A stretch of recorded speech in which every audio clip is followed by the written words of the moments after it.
Hi friends, welcome to my channel. అందరు బాగున్నారా? మేము కూడా బాగానే ఉన్నాం. వీడియోలోకి వెళ్ళే ముందు ఇది ఏం వీడియోనో చెప్దాండి. మేమైతే ఈరోజు అమావాస్య కాలభైరవుని గుడికి అయితే వెళ్ళినాం. ఇది ఫస్ట్ టైం, మాకు దగ్గరలోనే ఉంటుంది కాలభైరవుని గుడి, కానీ మేము ఇదివరకు అయితే వెళ్ళలేదు. రంగదామనపల్లె దగ్గర ఉంటుంది. అయితే దీనిలోకి ఫస్ట్ మేము ఒక ఆటో తీసుకుని వెళ్ళడమే గుట్ట పైన చాలా బాగా అనిపించింది.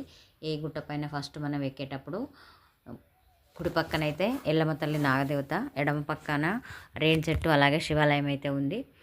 ఈ శివాలయం ఉంది.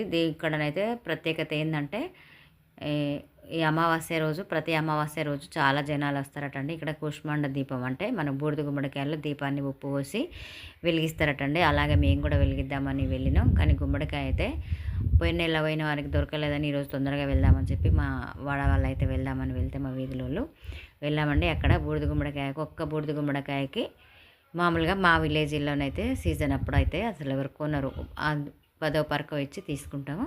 అలాగే ఇక్కడ బూడిద గుమ్మడికాయ ఒక్కదాన్ని 150 రూపాయలకు తీసుకుంటే, ఇక్కడ లైన్ కట్టి క్యూలు జనాలు అయితే 150 రూపాయలకు ఒక్క బూడిద గుమ్మడికాయని అయితే తీసుకొని దీనిలో దీపం ముట్టియడానికి దీన్ని శుభ్రం చేసి వీళ్ళు కట్ చేసి ఇస్తారండి.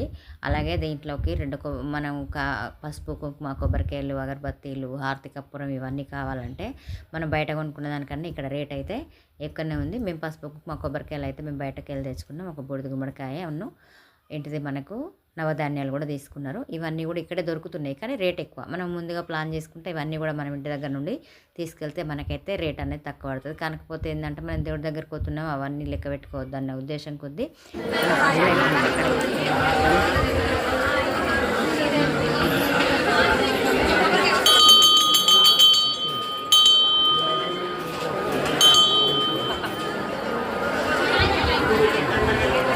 ముందుగా కాలభైరవ దర్శనం చేసుకొని అలాగే ఉత్సవ విగ్రహానికి అభిషేకం అయితే చేసిన చూసిండు కదండి. ఇవి కూష్మాండ దీపాలు. ప్రతి ఒక్కరు గుడికి వచ్చిన వాళ్ళు, అసలు ముట్టేయని వాళ్ళంటూ ఎవరు లేరు. ఇట్లా అందరూ ముట్టిస్తే అక్కడ 100 తయారైనాయండి. మేము ప్రొద్దున 9 గంటలకు వెళ్ళి 12 గంటల వరకు అక్కడ ఉన్నాం. కానీ విపరీతమైన జనాలు, చాలా బాగా అనిపించింది, ప్రశాంతంగా ఉంది.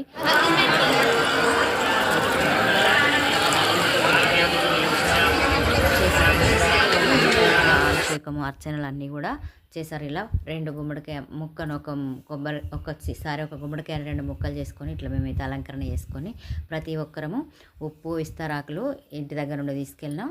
ఇవి ఒక్కొక్క ముక్క ఒక ఇస్తార్లో పెట్టి ఉప్పు పోసి అయితే పూలు, పండ్లు ఉంటే మనకు పండ్లు ఏదైనా నైవేద్యం పెట్టయితే ఈ దీపానికి అలంకరణ. దీపం పరబ్రహ్మ స్వరూపం కదా, అలాగే ఏదైనా దీపమే, కానీ కాలభైరవునికి ఉప్పులో దీపం పెట్టాలంటారు. కానీ అమావాస్య రోజు పెడతారట ఇక్కడ, కానీ మనకు కాలభైరవ అష్టమి రోజు పెడితే ఇంకనైతే చాలా మంచిది. ఉప్పు దీపం అయితే కాలభైరవ అష్టమి నాడే మనం పెడితే చాలా మంచిది. కానీ ఇక్కడ ప్రతి అమావాస్య రోజు పెడతారట అండి. ప్రతి అమావాస్య రోజు ఇక్కడ పెద్ద మొత్తంలో జాతరలాగా జరుగుతుంది. ఎందుకంటే అసలు ఇది ఎప్పటి నుండో ఉంది, కానీ ఇది జనాలకు ఎక్కువగా తెలిసి 1 సంవత్సరం పాటు అయితే అవుతుంది. సంవత్సరం కన్నా ముందు తెలియదు అసలు. ఇది మాకైతే మా పొలానికి దగ్గరలో ఉంటుంది. మేమైతే ఎప్పుడు వెళ్ళింది లేదు. ఇది ఫస్ట్ టైము నేను వెళ్ళింది. ఇది రంగదామనపల్లె శివారు అంటారు.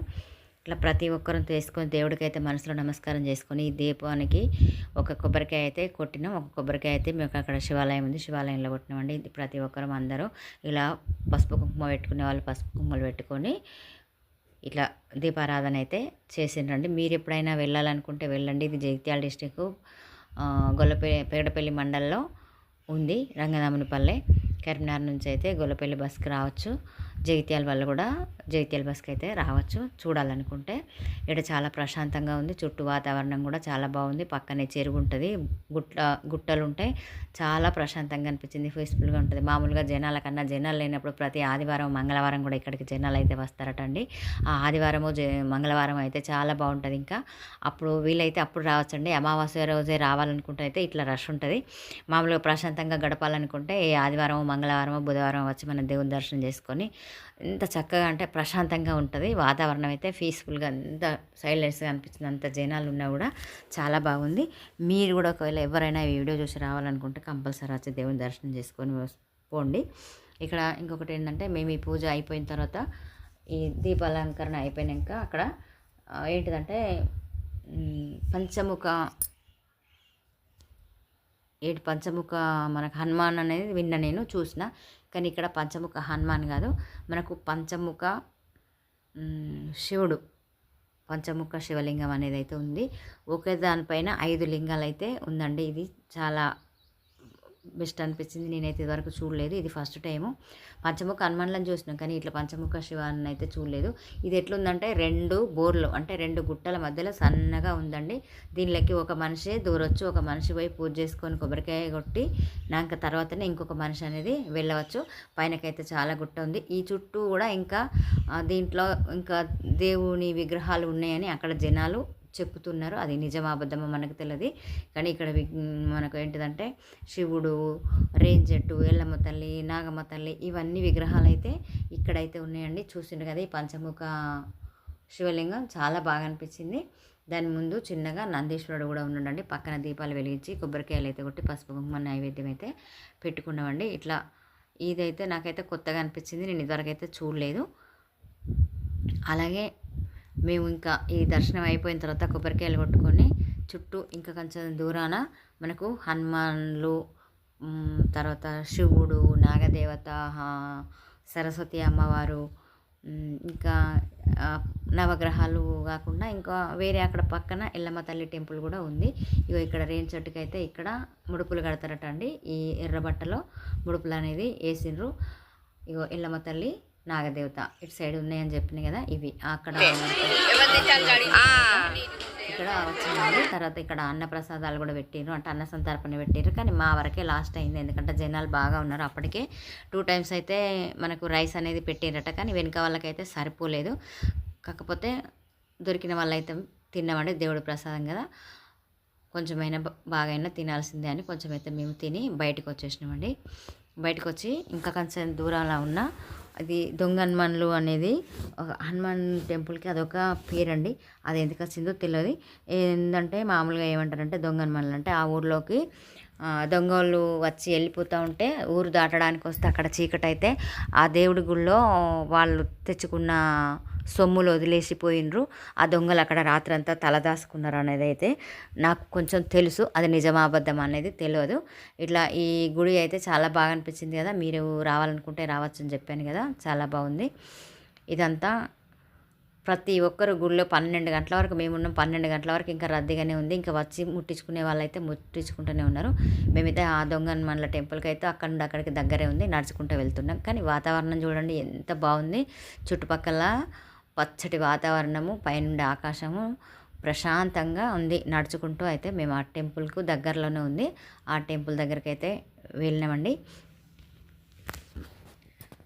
నడుస్తేనైతే చాలా ప్రశాంతంగా అనిపించింది.